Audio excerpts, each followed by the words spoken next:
Porque no dia de Pentecostes, o Espírito que estava onipresente passou a estar residente na igreja.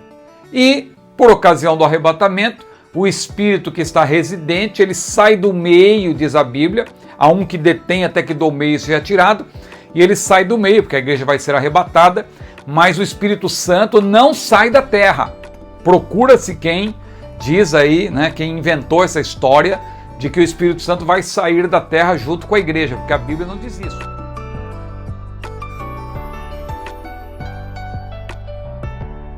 Eu quero saudar os irmãos com a gloriosa paz do Senhor. Eu sou o pastor Ciro Zibordi e está começando mais um vídeo ou uma videoaula alusiva às lições bíblicas adultos do segundo trimestre de 2025. Nós estamos estudando sobre o Evangelho segundo João. É uma abordagem completa, claro, não muito detalhada, porque são apenas 13 lições, mas nós temos como objetivo, claro, cobrir todo o conteúdo do livro e assim fazer com que o aluno esteja mais familiarizado com este evangelho maravilhoso do nosso Senhor e Salvador Jesus Cristo. Chegamos à lição de número 10 e hoje nós vamos estudar, com a graça de Deus, sobre a promessa do Espírito. Você sabe que nós temos um roteiro que nós preparamos especialmente para os nossos alunos. Claro que nós seguimos aqui o roteiro das lições bíblicas, mas nós preparamos também o nosso estudo que tem aí, modéstia à parte, muitos subsídios, e aqueles que são membros do nosso canal têm acesso a esse material, não somente a esse material, mas a todo o nosso acervo. Para se tornar membro é muito fácil, é só você clicar no botão Seja Membro. Se você estiver acessando pelo computador ou pelo celular, basta você clicar no link contido na descrição deste vídeo. Amém? Se você quiser também, curta esse vídeo, compartilhe e se você não puder ser membro agora, pelo menos inscreva-se no nosso canal. Eu incentivo os irmãos a tornarem-se membros porque o membro, claro, tem benefícios. Além de ter acesso ao acervo, ele também tem vídeos antecipados e assim por diante. Lição de número 10, a promessa do Espírito. O texto áureo está em João, capítulo 20, versículo 22. E havendo dito isto, assoprou sobre eles e disse-lhes: recebei o Espírito Santo. E a verdade prática diz-nos o seguinte: a promessa do Pai não se restringe a um grupo particular ou a um período específico, mas inclui todos aqueles que se arrependem e creem no Evangelho. Muito bem, então a nossa aula de hoje gira em torno desse assunto, a promessa do Espírito Santo. Vamos já introduzir então o nosso assunto. Nesta aula nós vamos estudar sobre esta promessa, que é uma promessa de habitação do Paráclito. Você sabe que Paráclito é um termo para designar ou até descrever a obra do Espírito Santo numa única palavra. Nós vamos explicar bem o significado desse termo, mas que você já tem em mente que Paráclito é um dos títulos do Espírito Santo. Então nós vamos estudar nesta aula sobre a promessa da habitação do Paráclito na igreja como substituto de Jesus, porque Jesus, ele é o Paráclito, e o Espírito Santo, não por acaso, ele é designado no Novo Testamento como outro Paráclito.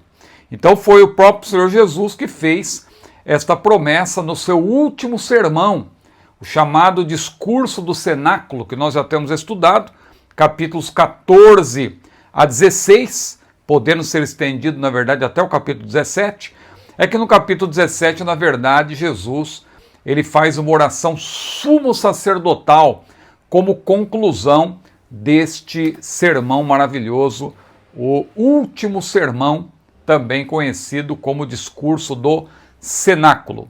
Mas nós daremos também destaque para outra passagem, que é uma passagem joanina, ou seja, constante do Evangelho de João, mas que já está fora desse último sermão, porque é um texto do capítulo 20, em que Jesus já tinha ressuscitado. Por isso que eu coloquei aí que nesta passagem o Cristo ressurreto reafirma a promessa do Espírito e entrega aos discípulos a grande comissão. Ele começa a falar ali sobre a grande comissão, claro que ele ficou aqui na terra por espaço, diz a Bíblia, de 40 dias, e este era o primeiro dia em que ele já começa a falar sobre a grande comissão, e neste primeiro dia ele já sopra sobre os discípulos o Espírito Santo.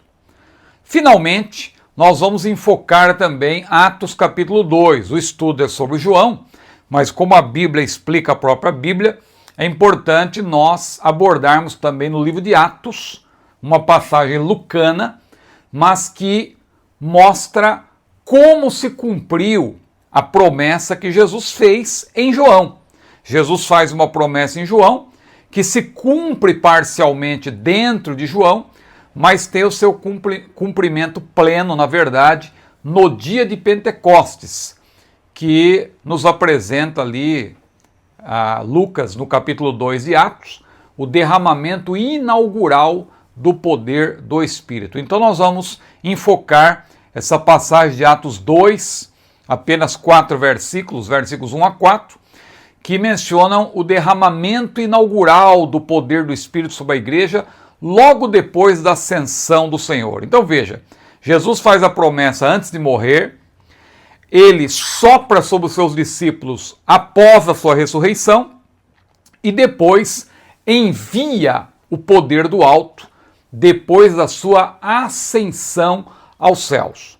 Lembrando-nos de que a obra do Paráclito é, claro, multifacetada, ou seja, o Espírito ele tem várias ministrações, ele age das mais diversas maneiras.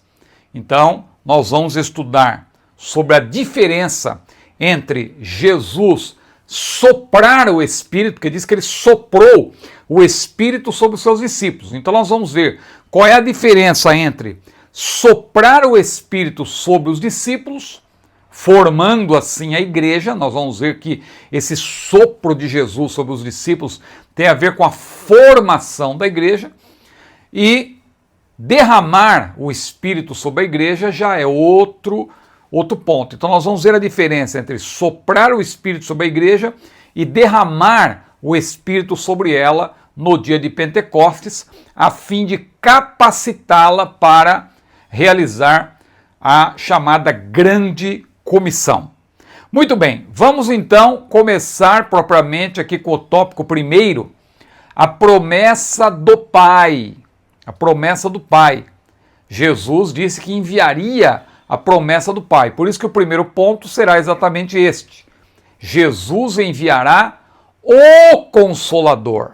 De modo geral, o Verbo de Deus, que veio para nos dar a vida eterna, prometeu que o outro Consolador viria para a nossa vida interna. Então veja, Jesus veio para nos dar a vida eterna, o Espírito Santo vem mais para a nossa vida interna, porque ele estaria dentro de nós, conosco, claro, de maneira coletiva, mas habitando em cada um de nós, até porque nós somos templo do Espírito Santo, diz a Bíblia. E João 14:17 diz exatamente isso. Jesus disse, ele estará convosco, mas estará também em vós. Ou seja, ele estaria conosco de maneira coletiva, habitando no meio do povo de Deus, mas também dentro de cada um de nós, porque, como eu já disse, e Paulo é quem afirma em 1 Coríntios capítulo 3, versículo 16, entre outras passagens, que nós somos o templo do Espírito Santo.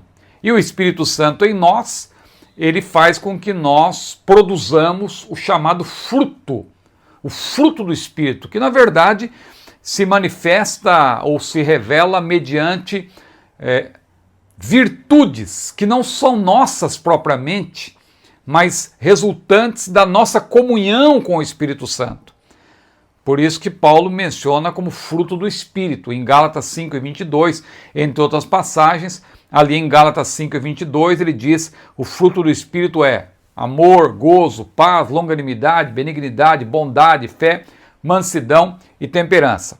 Então, nós vemos no Evangelho de João que Deus enviou o Deus Filho, Deus Pai enviou o Deus Filho, o qual consumou a obra que se lhe outorgou. O próprio Senhor Jesus, na oração sumo sacerdotal que eu citei, de João capítulo 17, ele ora ao Pai dizendo, eu glorifiquei-te na terra, tendo consumado a obra que me deste a fazer. Agora glorifica-me com aquela glória que eu tinha contigo antes que o mundo existisse. E na cruz ele deu aquele brado, o brado da vitória, está consumado. Agora, em seguida, o Senhor, que também é consolador, repito, ou paráclito, nós vamos explicar daqui a pouco a diferença entre consolador e paráclito, que não são sinônimos exatamente, nós vamos explicar por quê. Inclusive, Jesus em 1 João 2, versículo 1, o termo ali no grego é o mesmo para consolador, só que ali está como advogado. Por quê? Nós vamos entender por quê. Lá em 1 João capítulo 2, versículo 1, diz, filhinhos, não pequeis, mas se algum de vós pecar, temos um advogado, temos um paráclito. Jesus é chamado ali de paráclito. Temos um advogado para com o Pai, Jesus Cristo justo. Então Jesus, que também é consolador, ele envia, após a sua ascensão, o outro paráclito, o Deus Espírito, a fim de sucedê-lo. Ele é chamado de outro consolador ou outro paráclito justamente porque ele veio para substituir, nesse sentido de estar com os discípulos e até de habitar. Veja que é uma obra diferente até, porque Jesus estava presente, fisicamente falando, entre os seus discípulos, a igreja nascente. Mas o Espírito Santo, quando vem, ele vem para, por meio da sua onipresença, estar com a igreja, em qualquer lugar onde ela esteja, e também habitando em cada crente fiel. Muito bem, tudo isso está em João 14, 15 e 16.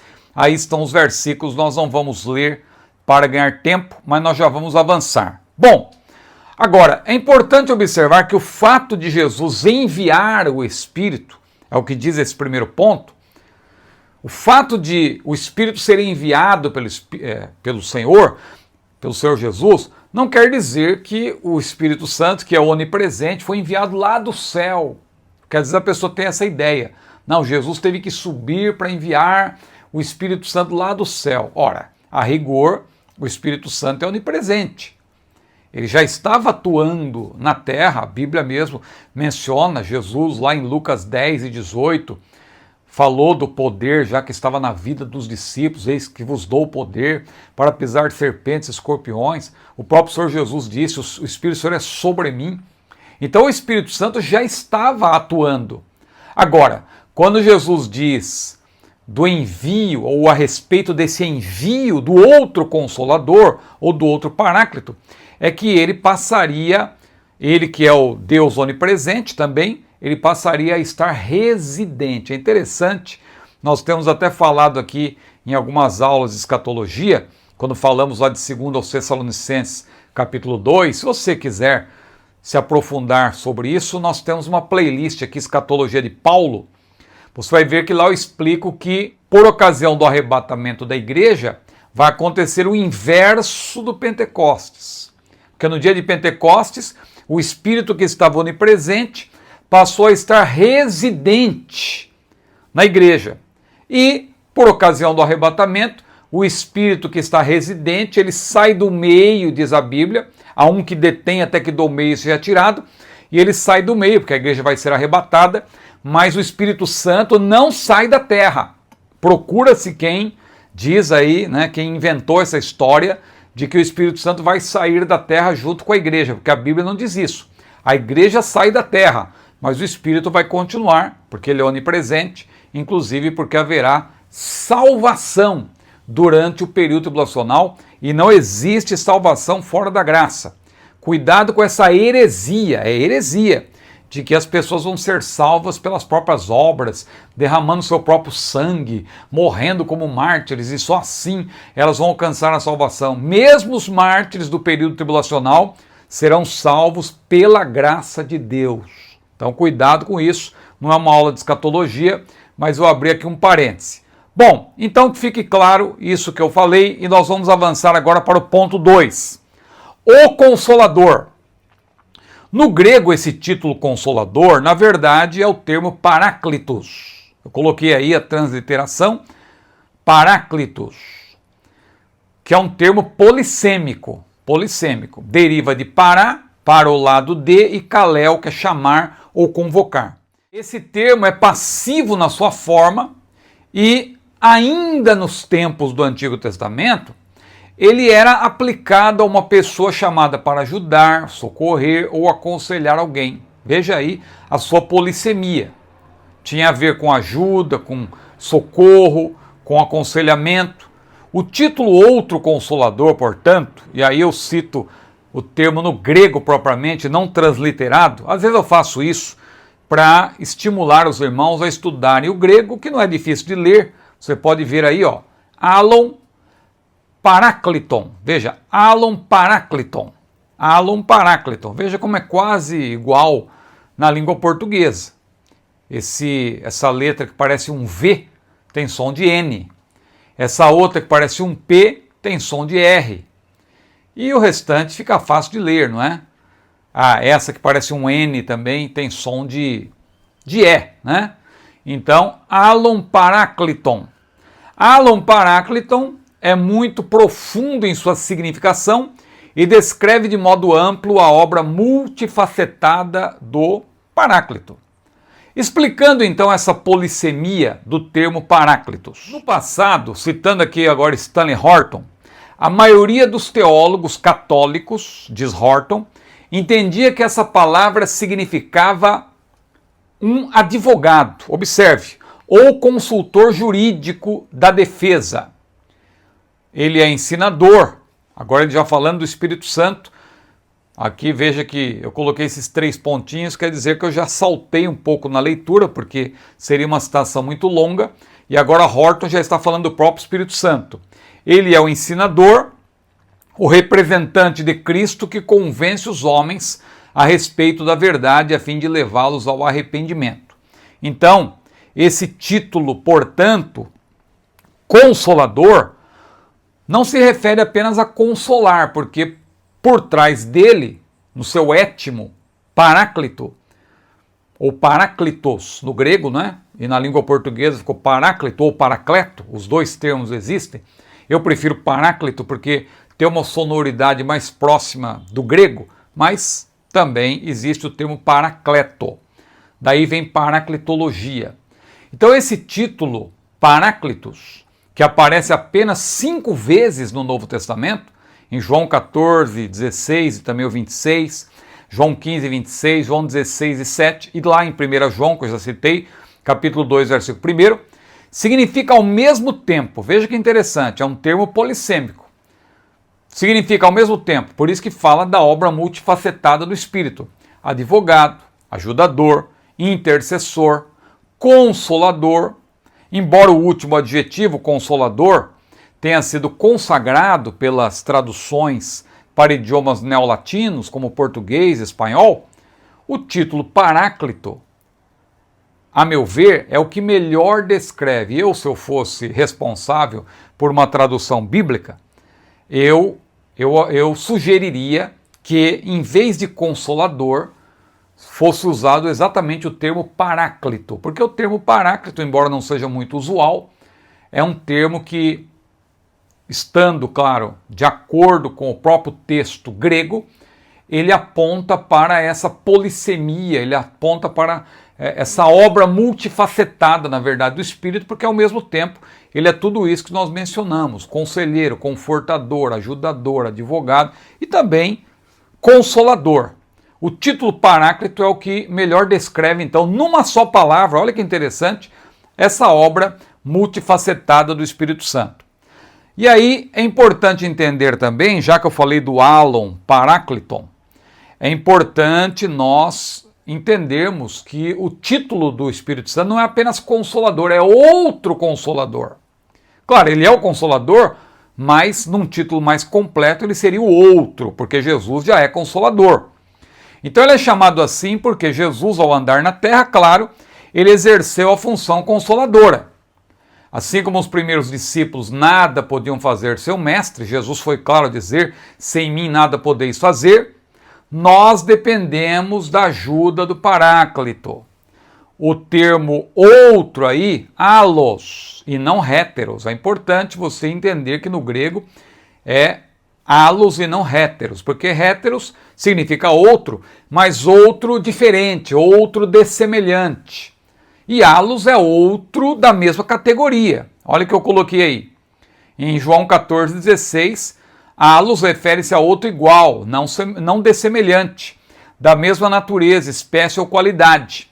O Espírito Santo que habita convosco e estará em vós é quem convence o pecador, ensina o salvo e o faz lembrar de todas as coisas, disse Jesus, guiando-o a toda a verdade, além de dar testemunho do Senhor Jesus. Sua obra, portanto, é plural, como eu falei, multifacetada, e não devemos confundir as suas ministrações. Ele age de várias maneiras.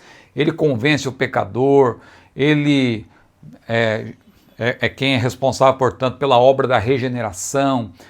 Quando ocorre um novo nascimento, é ele que opera essa obra, é ele quem produz em nós o seu fruto, o fruto do Espírito, que é o Espírito Santo agindo em nós.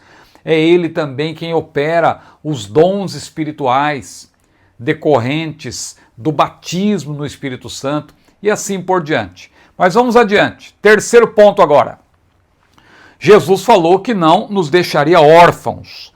Não vos deixarei órfãos. Eu vejo aí nessa promessa uma dupla referência, porque Jesus já tinha falado que ele voltaria. Virei para vós, voltarei e vos levarei para mim mesmo. Veja como Jesus tinha prometido que ele voltaria, então ele não deixaria a sua igreja órfã. Só que ao mesmo tempo ele fala do Espírito Santo como seu substituto. Então, claro que ele, por meio do seu Espírito, representante também da Trindade entre nós, claro que Jesus está presente nesse sentido.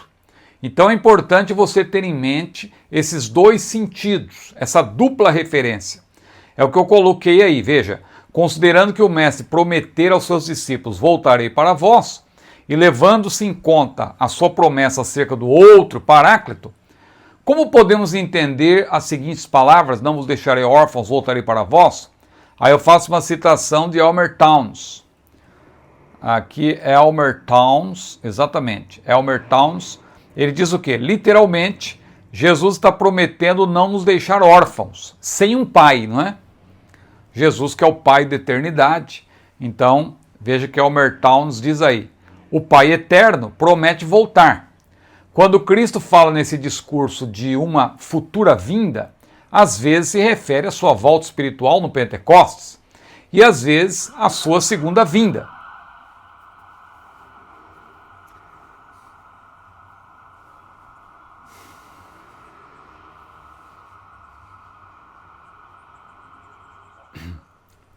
Embora ele fosse deixar seus discípulos de forma física e visível e ir para o Pai, de forma espiritual e invisível ele viria a eles e faria morada neles, como Jesus falou em João 14, 23.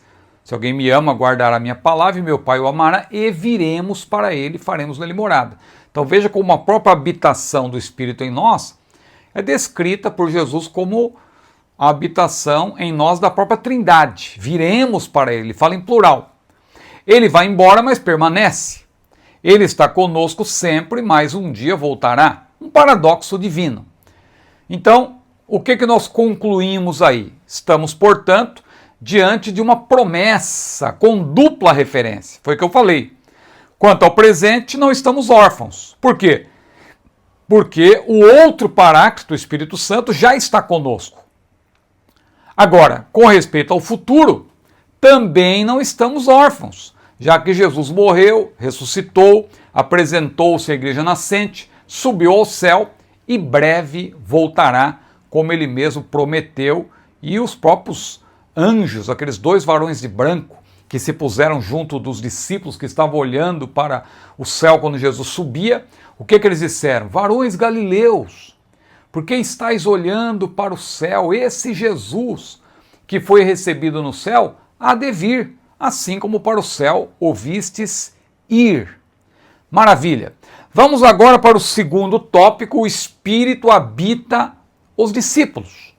Primeiro ponto, João 20 e 22, é uma explicação geral aí desse versículo que vai, na verdade, ocupar todo esse tópico, esse versículo, com o seu contexto, evidentemente. Então, observe que na tarde do primeiro dia da semana, após a sua morte, o Cristo ressurreto se apresenta a seus discípulos, que estavam escondidos ali com medo dos judeus, com as portas fechadas, e Jesus atravessa ali a porta fechada, porque ele não estava mais sujeito às leis da física, e por duas vezes ele disse: paz seja convosco.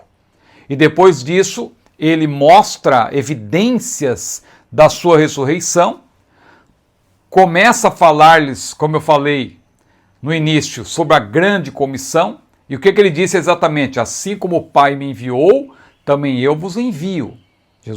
Jesus começa a falar da grande comissão, que é apresentada também lá em Mateus 28, 19 e 20, Marcos 16, 15 a 18. Aquelas passagens emblemáticas a respeito da grande comissão.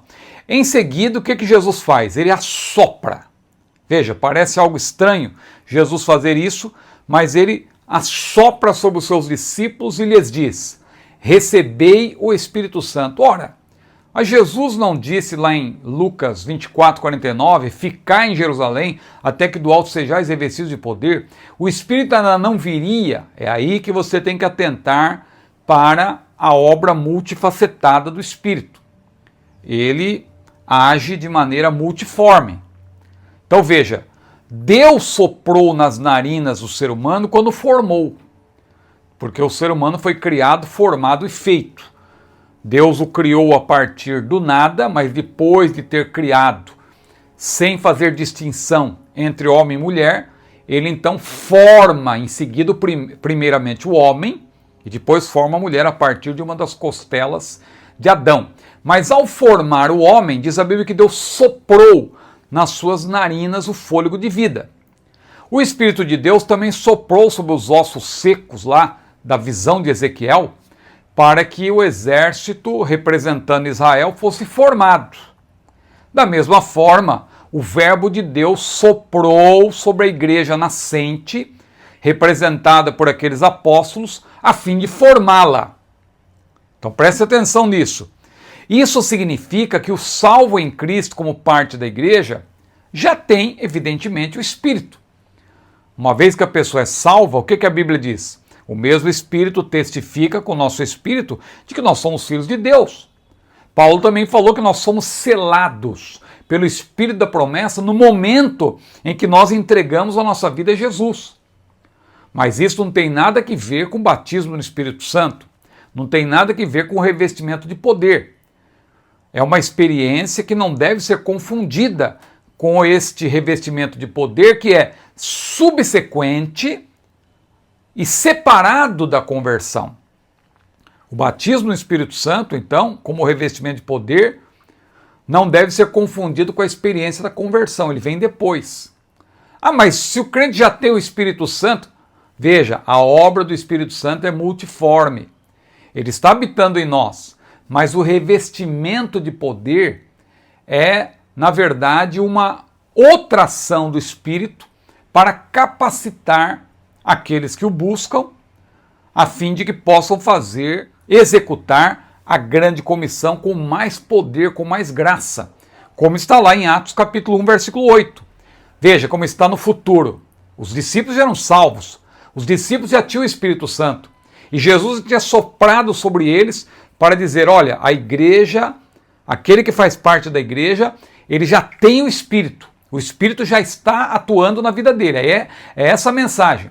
Só que para essa igreja, já cheia do Espírito, por assim dizer, o Espírito já habitando nela, para essa mesma igreja, Jesus falou o quê?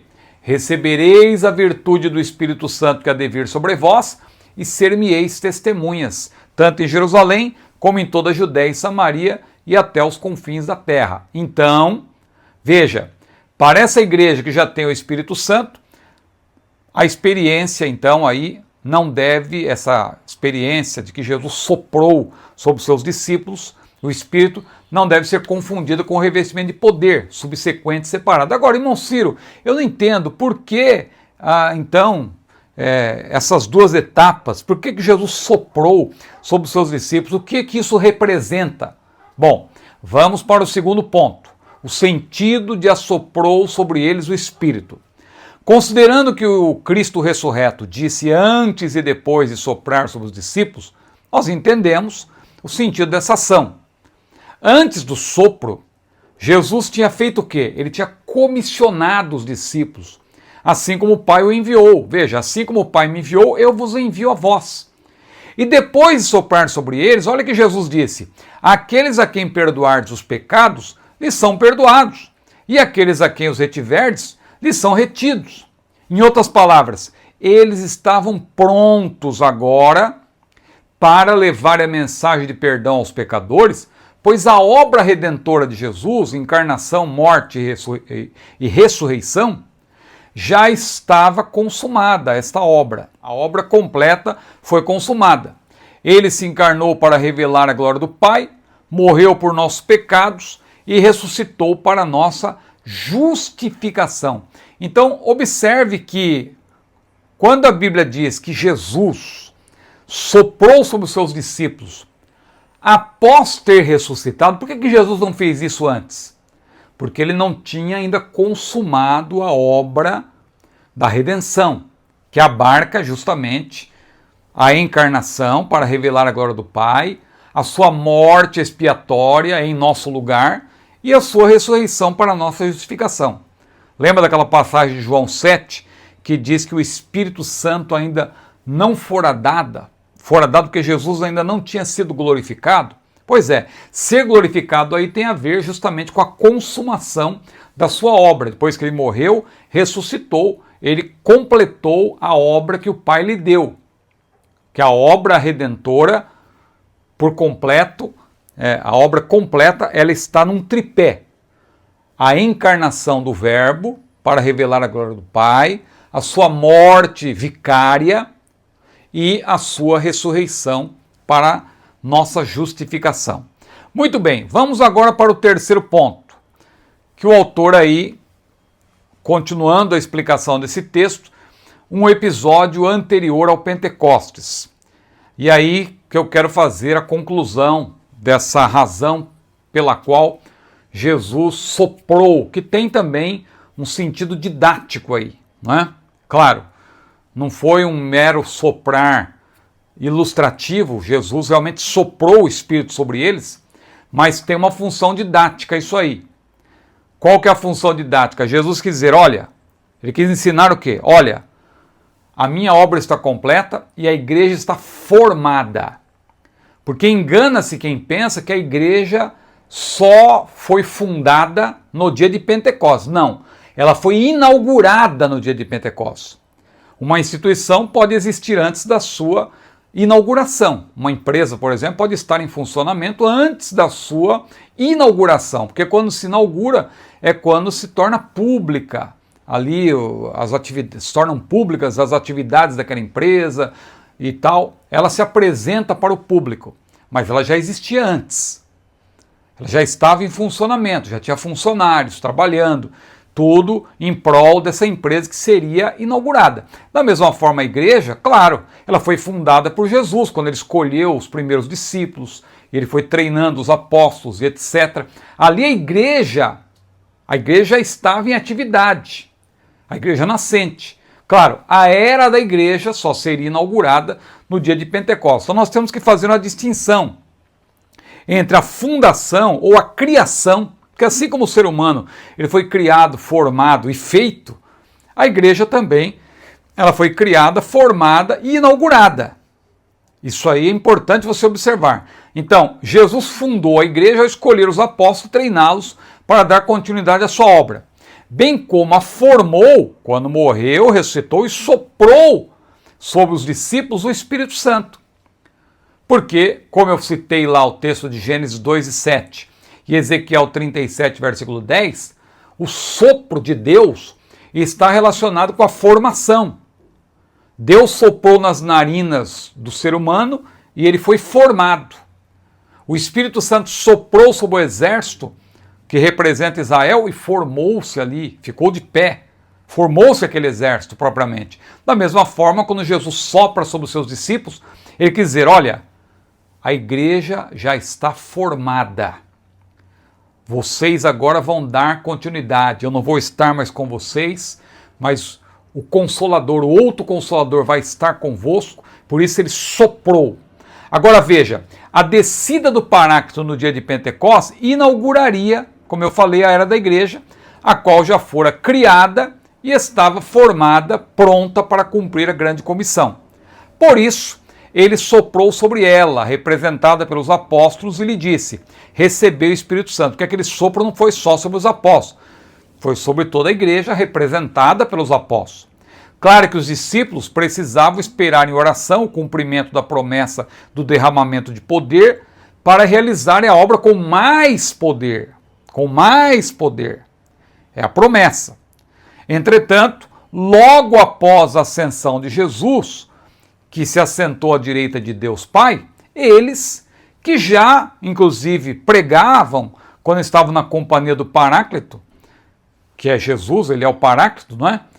E eles já eram assistidos pelo outro Paráclito, Jesus estava com eles, mas eles também tinham a assistência do outro Paráclito, que ainda não habitava na igreja como habitaria, como substituto de Jesus após a sua ressurreição, e depois seria derramado após a sua ascensão ao céu, mas o Espírito Santo já atuava, porque como eu falei no início, ele é onipresente. É só você ler aí Mateus 10:20, Lucas 10:18, você vai ver que o Espírito Santo já atuava.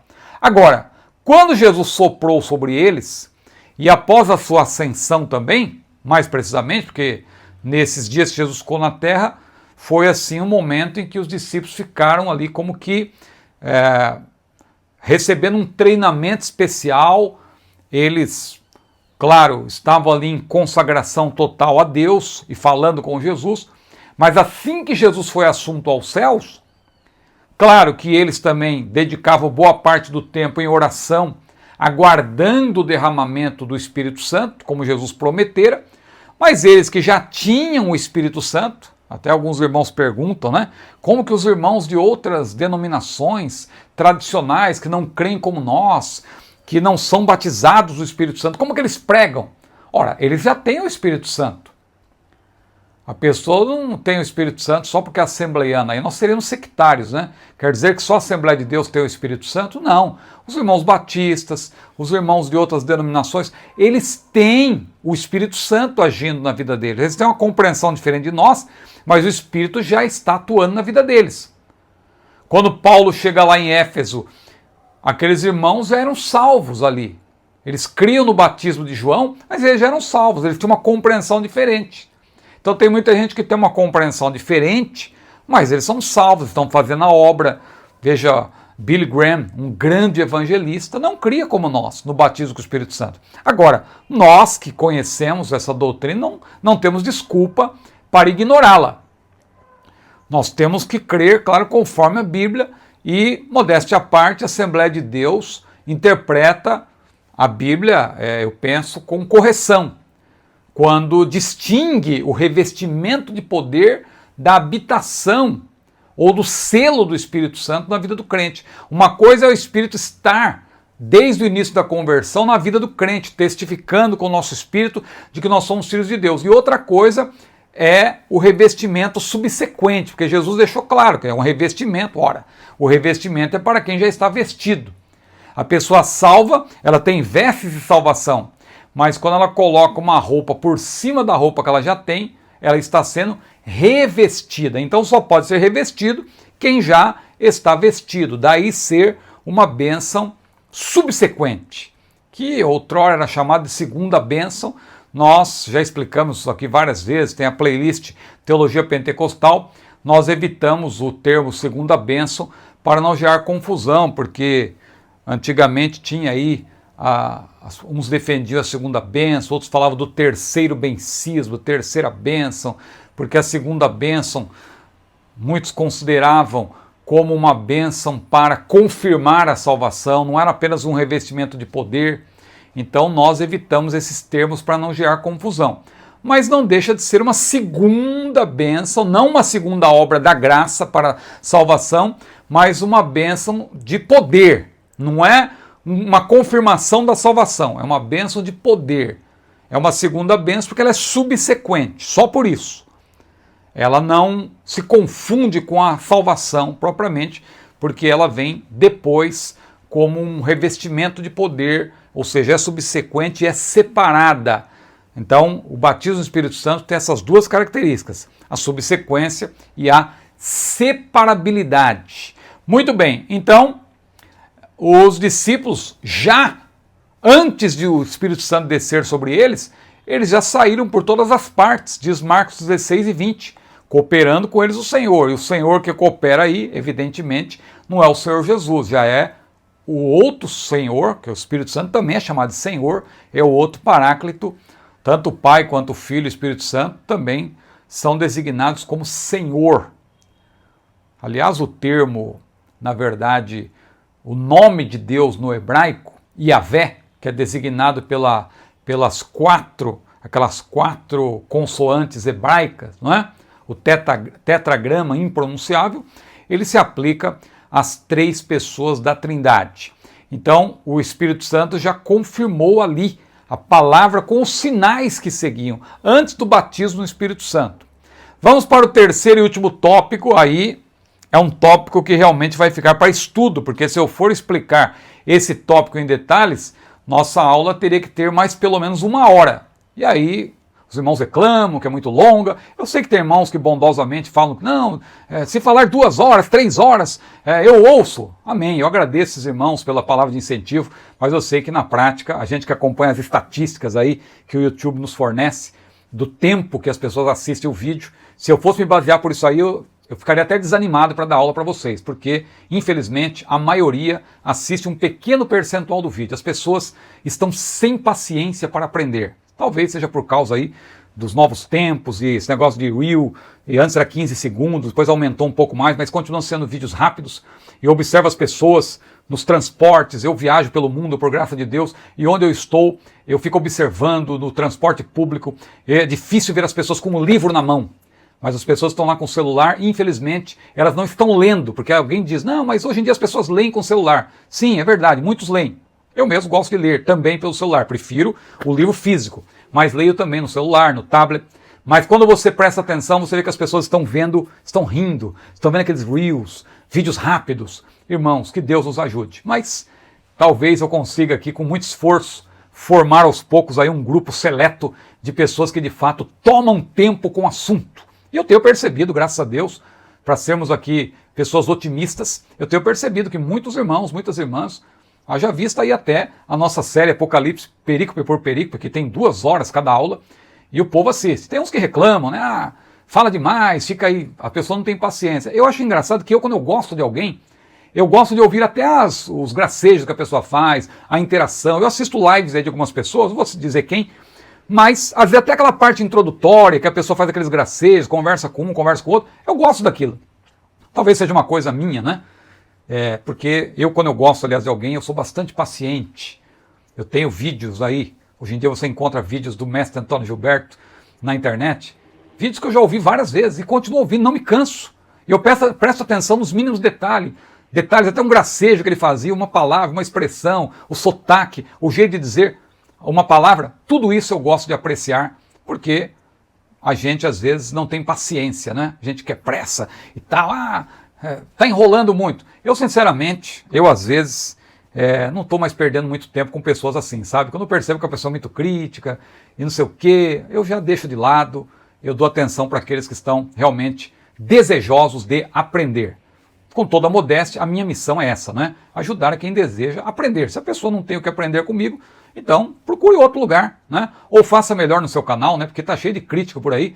Eu acho que eles poderiam fazer melhor no canal deles, porque eu sei que isso aqui dá trabalho, irmãos.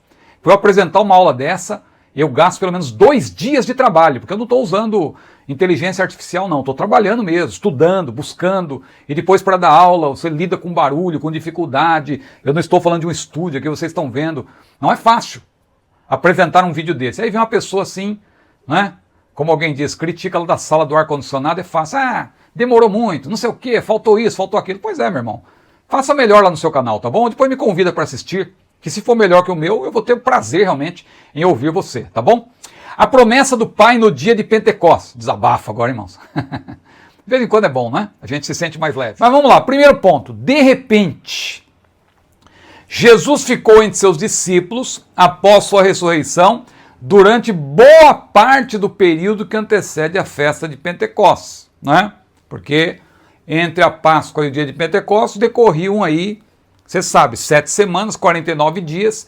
O Pentecostes era realizado o quê? O dia de Pentecostes no 50º dia, porque Pentecostes significa exatamente isso, 50º, não é? Então vamos entender um pouco esse texto de Atos 2, 1 a 3, porque o autor utiliza apenas a ênfase de repente.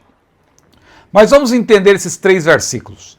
Diz o primeiro versículo que ao cumprir-se o dia de Pentecostes, o que é Pentecostes? Aí, primeira pergunta, não vou aqui me deter nisso, mas você que é membro do canal, você sabe que eu gosto de colocar informações extras para você estudar. Então aí eu estou explicando, o termo no grego é Pentecosté, não é? Significa 50º, porque é um dia após a contagem das 7 semanas, não é? No 50º dia após o movimento do feixe lá dos primeiros frutos. Então moviam-se 2 pães com primícias, diz lá Levítico. Então a festa da Páscoa abria a temporada festiva e a dos pães ás durava 1 semana. No dia seguinte, após a Páscoa, contavam-se então essas 7 semanas, 49 dias, e no 50º dia era justamente o chamado Tem Remerantes Pentecostes, no grego, o dia de Pentecostes, que também era conhecido como Festa das Semanas, um dos eventos mais importantes do povo israelita, trazendo a Jerusalém muitos judeus da diáspora, vindos de países estrangeiros. Olha como Deus soube como ali atrair aquelas pessoas para que elas também conhecessem a igreja. Foi quando inaugurou-se a era da igreja. Então o Pentecostes, o termo Pentecostes para os cristãos, e daí vem o adjetivo pentecostal, ou seja, nós extraímos da própria Bíblia, não se refere apenas à festa judaica.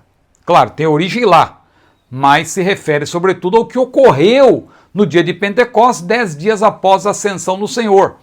Nesse sentido, em Atos, se mencionam vários Pentecostes, ou derramamentos de poder do Espírito. Tem o Pentecostes em Samaria, tem o Pentecostes em Éfeso, tem o Pentecostes antes lá na casa de Cornélio e assim por diante. Muito bem, claro que o primeiro Pentecostes é um Pentecostes paradigmático, que tem muitas coisas que só aconteceram ali, porque era, na verdade, um evento inaugural. Todos estavam reunidos no mesmo lugar, esse todos é inclusivo, não é? Todos os salvos são candidatos ao batismo no Espírito. Essa promessa diz respeito a vós, a vossos filhos, a todos que estão longe e a tantos quantos nosso Deus chamar, disse Pedro. Os reunidos eram para ser cerca de 120. Eu arrisco a dizer que eram além dos 12, né? Matias já tinha sido escolhido como substituto de Judas. Então estavam lá os 70. Eu acredito que Barnabé, Estevão, Filipe, entre outros, faziam parte desse grupo dos 70 que Jesus designou. Havia também as mulheres, só que aí você já tem 70 mais 12 você já tem 82, né? Contando as mulheres, as crianças e tal, nós vamos chegar aí mais ou menos nesses 120 crentes que estavam mais que reunidos, eles estavam unidos, né? Então nós temos aí também a unidade, não era só, era mais que união na verdade, era unidade. Veio do céu então um som de repente, eles estavam em oração, mas de repente, porque os discípulos não sabiam exatamente quando que o poder do Espírito seria derramado. Foi derramado exatamente no dia de Pentecostes, mas Jesus não falou, olha, ficar em Jerusalém até que no dia de Pentecostes o poder será derramado. Não. Ficar em Jerusalém até que do alto sejais revestidos de poder. Mas Jesus não falou quando. Claro que Deus já tinha preparado, planejado que aquele dia, o dia de Pentecostes, seria o dia desse derramamento inaugural do poder do Espírito. Os críticos desse poder precisam saber que esse som que veio do céu não foi um som qualquer, é um som que veio do céu, é do céu. Tem muito mover carnal hoje em dia, mas esse mover do Espírito, quando de fato, de acordo com a Bíblia, é um mover do céu, é um som que veio do céu. Não foi um vento, mas um som como de um vento impetuoso. E esse primeiro derramamento do Espírito ocorreu numa residência, importante se diga, não sabemos qual, numa casa de família, possivelmente a casa de Maria, parente de Barnabé, também parente de João Marcos, mãe de João Marcos, na verdade, né, e parente de Barnabé, não sabemos, mas pode ter sido na casa dela, porque a casa dela parecia ser grande. Ela tinha servas trabalhando para ela, né? Ou seja, era uma burguesa da época, como diriam os irmãos aí, infelizmente contaminados pela ideologia marxista, ficam dizendo que o comunismo começou na Bíblia. Pois é, então tem algum problema aí, não é? Ah, não, Barnabé, ele era um comunista porque ele doou seus bens. Não, o que havia no começo da igreja não era um comunismo, era nós podemos chamar de comunitarismo, que não era nada coercitivo. Os irmãos, na verdade, doavam. Eles não eram, na verdade, forçados a fazer nada disso. E Maria, aí, parente de Barnabé, você vê que ela tinha uma grande propriedade. Mas, eu abri um parênteses aqui, mas o texto diz que de repente apareceram distribuídas entre eles línguas como de fogo. Ou seja, o verdadeiro Pentecostes tem algo para ouvir, para ver e para repartir. Ponto 2. E todos foram cheios do Espírito Santo. O que significa ser cheio do Espírito, irmãos? Ser cheio aí tem a ver com revestimento de poder. Mas o termo lucano, não é? Porque Lucas é o que emprega esse termo cheio do Espírito. Ele é um termo, na verdade, também polissêmico. Às vezes diz respeito ao batismo do Espírito Santo, como é esse o caso, mas às vezes tem o mesmo sentido que Paulo, porque Paulo utiliza não o mesmo termo que Lucas, porque Paulo usa a forma verbal.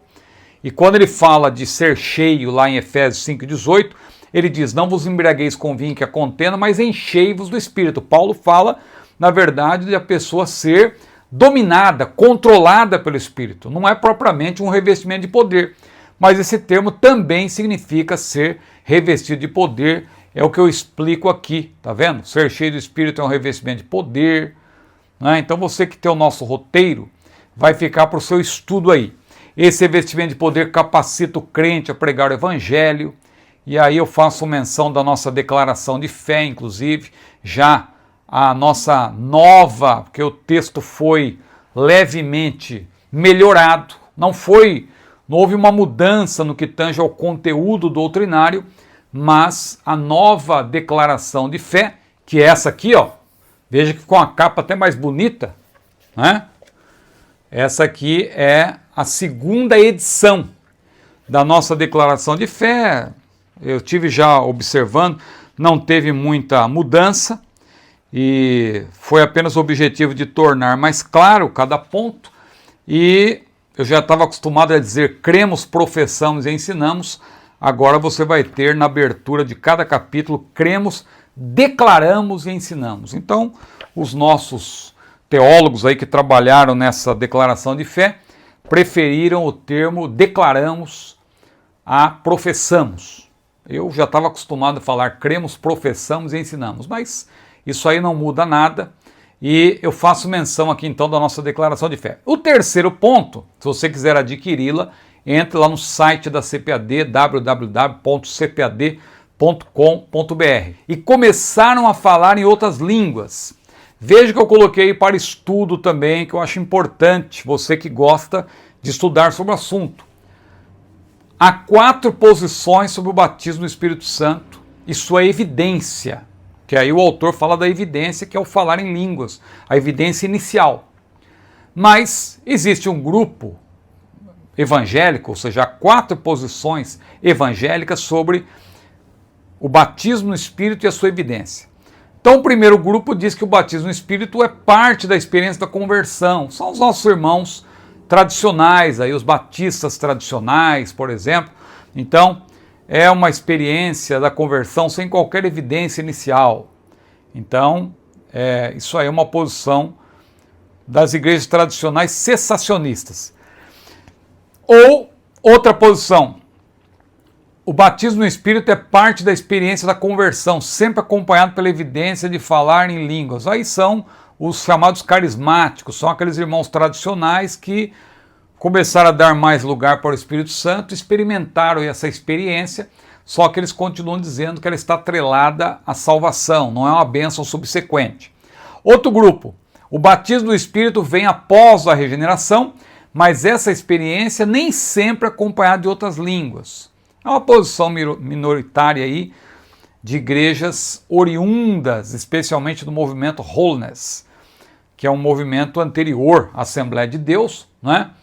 Mas que eles não creem que a evidência, porque essa questão da evidência de línguas, evidência inicial, você sabe que ela começa mais com Charles Fox Parham, lá em Topeka, no Kansas. Nós temos aqui a explicação na nossa playlist Teologia Pentecostal. Você vai encontrar lá eu falando sobre Charles Fox Parham, sobre William Seymour, sobre William Durham, Daniel Berg, Gunnar Wingre, ou seja, os principais expoentes do movimento pentecostal, sobretudo da Assembleia de Deus. A nossa posição, que eu coloquei em 4º lugar, é aquela que diz que o batismo no Espírito ocorre após a regeneração, sempre acompanhado pela evidência inicial.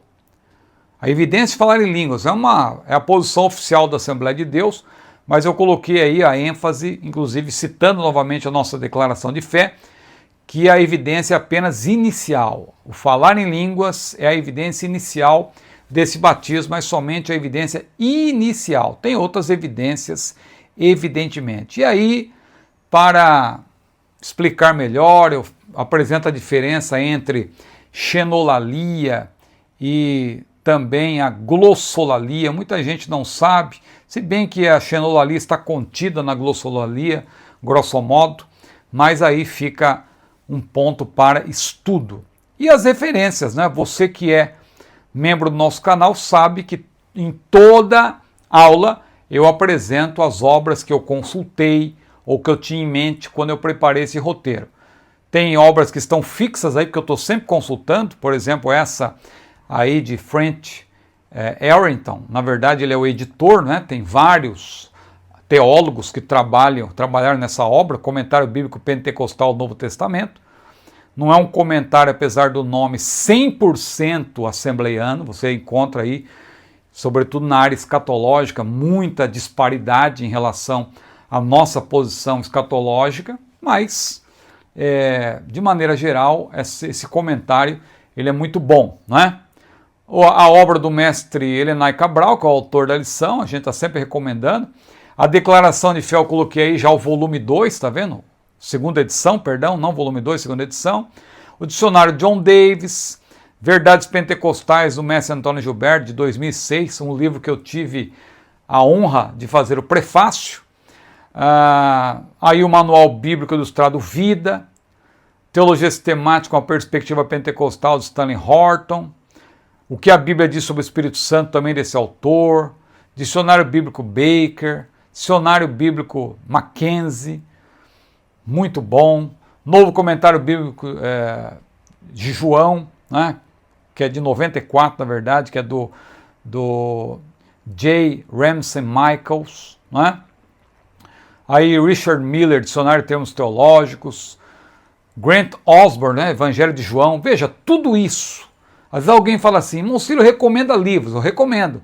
Mas, modéstia à parte de novo, se você for membro do nosso canal, olha como eu já apresento para você e tudo detalhado e com uma bibliografia rica, né? Você vê que é um estudo realmente.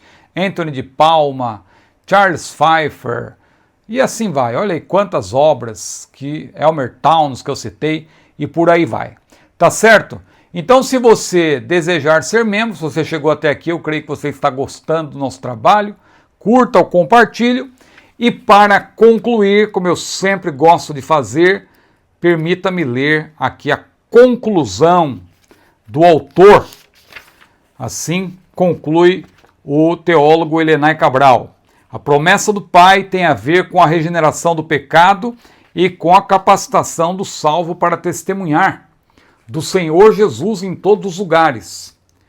Essa promessa perpassa toda a Bíblia, se manifesta completamente em Pentecostes e está presente até hoje para todos os que se arrependerem e crerem no Evangelho. Até a volta do Senhor Jesus, a promessa do Pai pode se manifestar ou pode ser manifesta na vida do pecador, regenerando-o na vida do salvo, batizando-o no Espírito Santo. Que Deus abençoe a sua vida. A paz do Senhor.